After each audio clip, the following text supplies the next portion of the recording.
मेड़घाट क्षेत्र के लगभग 40,000 आदिवासी और ग्रामीण मजदूरों के हक की लड़ाई के लिए अमरावती के सांसद बलवंत वानखड़े ने आक्रामक रूप अपनाते हुए मनरेगा बचाओ यात्रा की शुरुआत की है। उन्होंने गंभीर आरोप लगाया है कि केंद्र सरकार जानबूझकर महात्मा गांधी राष्ट्रीय ग्रामीण रोजगार गारंटी अधिनियम को कमजोर कर अन्य योजनाओं में विलीन करने की कोशिश कर रही है। उन्होंने कहा कि ग्रामीण और आदिवासी मजदूरों के कानूनी हक को खत्म करने की यह साजिश है। मेड़घाट के हजारों परिवार की आजीविका इस योजना पर निर्भर है।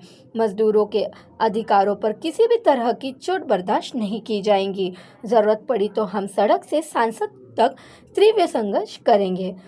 इस यात्रा में हजारों मजदूरों ने उत्साहपूर्वक भाग लिया। हाथों में तख्तियां और गूंजते नारों के बीच पूरा क्षेत्र आंदोलन में दिखाई दिया। सांसद वानखड़े मजदूरों के बीच बैठकर उनकी समस्या सुनते नजर आए और हर स्तर पर लड़ाई लड़ने का भरोसा दिलाया।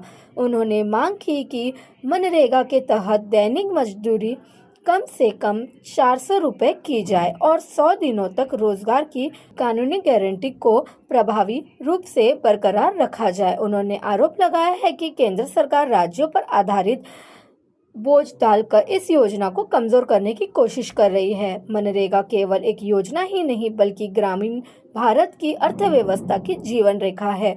यदि यह कमजोर हुई तो सबसे ज्यादा नुकसान आदिवासी और खेत के मजदूरों को होगा। उन्होंने कहा, आगामी दिनों में आंदोलन को और तेज करने की चेतावनी भी दी गई। मजदूरों को न्यायपूर्वक अधिकार के लिए किसी भी क्षेत्र का समझौता नहीं किया जाएगा, ऐसा संकल्प यात्रा में शामिल कार्यकर्ताओं ने व्यक्त किया। मेड़घाट की पहाड़ियों में उठी यह आवाज अब राज्यों के केंद्र स्तर पर कितनी गूंजेगी, इस पर सबकी नजर टिकी है। रिपोर्टर सागर डोगरे, अमरावती। ही जी मनरेगा बचाव यात्रा जी आम्ही काढली, आपल्या सगळ्यांना माहीत असेल की नुकतेच संसदेत भाजप सरकारनं जे काही मनरेगाचं नाव बदलून जी रामजी ही योजना आणली। खऱ्या अर्थानं मनरेगा हा काँग्रेसच्या कार्यकाळात त्याचा कायदा होता आणि त्या कायद्याला मोडतोड करून ती योजना म्हणून आज अंमलात आणण्याचा प्रयत्न करत आहेत। महाराष्ट्र आणि राज्य आणि देश वेगवेगळा हिस्सा ठेवला। केंद्रानं 60% आणि राज्यानं 40% अशी ही योजना तयार केली गेली, परंतु या योजनेत अनेक त्रुटी, अनेक जे काही पहिले मुद्दे होते त्या मुद्द्यांवर घाला घातला गेला आहे। कारण हा कायदा असल्यामुळे ती एक आपल्याला जबाबदारी होती सरकारची की या लोकांना दोन हातांना काम दिलं पाहिजे, परंतु आता त्यामध्ये गॅरंटी सरकारची राहिली नाही।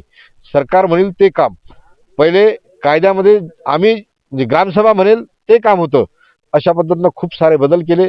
एक प्रकारचा हा त्या मजुरांवर उपासमारी आणण्याचा हा प्रयत्न आहे। ते तर रामराज्य बनवणार होते, परंतु मी हे म्हणेल की रामराज्य बनवायचं राहिलं रोजगार हमी योजनेच्या नावात बदल करून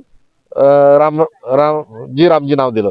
तर ते अशा काही बाबी आहेत, म्हणून केंद्र सरकारच्या विरुद्ध आम्ही राहुलजी गांधी असतील, आम्ही सगळे काँग्रेस पक्षाचे लोक असतील, ते लढत आहोत।